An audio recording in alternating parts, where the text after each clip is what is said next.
Victor et Julien qui ont pris donc la décision de, c'est ça en fait, de donner tout vos restes, enfin ce ne sont pas les restes d'ailleurs, c'est toute la cuisine qu'on aurait dû servir aux clients normalement, qu'on a donné. Et notamment c'était ça où on le perdait. Donc, toute la préparation d'un brunch qu'on avait prévu de faire dimanche. Ouais. Mais au vu des décisions qui ont été prises, voilà, que des produits frais qu'on a pu distribuer du coup, ce matin. Samedi soir, quand en fait vous apprenez la décision du gouvernement de fermer les établissements, tout de suite vous vous êtes dit comment on va gérer, qu'est-ce qui vous est passé dans la tête en fait? Alors, on savait que la décision allait arriver dans les jours qui allaient venir. On n'avait pas prévu que ça soit aussi court comme délai.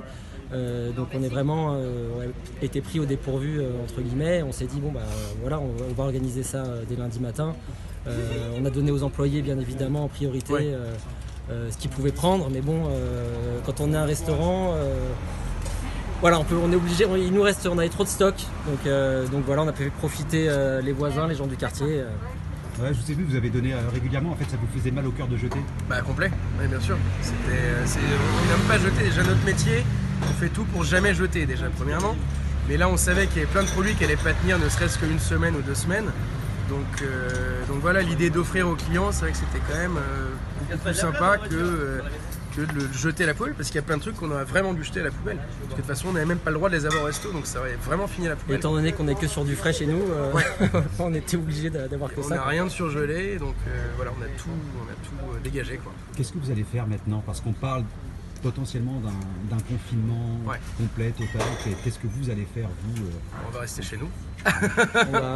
On va travailler différemment, on va faire du télétravail à notre façon. On va faire tout ce qu'on n'a pas le temps de faire le reste de l'année. On va programmer la reprise parce que va falloir que ça reprenne sévère, mais on n'est pas, tous les commerçants sont concernés. Va falloir nous soutenir, tous les clients habituels, va falloir revenir dans les restos, revenir dans vos commerces pour soutenir l'économie réelle. Parce que là après les grèves, il va vraiment falloir nous aider beaucoup. Et quand je dis nous, c'est vraiment tous les commerçants de France. Là on a eu les grèves qui ont été très très très dures pour nous, qui ont vraiment eu un impact terrible.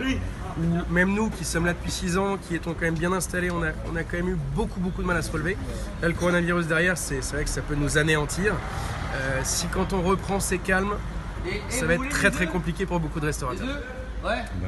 L'appel aura été entendu. Merci messieurs, on se retrouve forcément très bientôt. Avec plaisir. Avec plaisir. Voilà. Dans 45 jours. On garde le sourire. Toujours.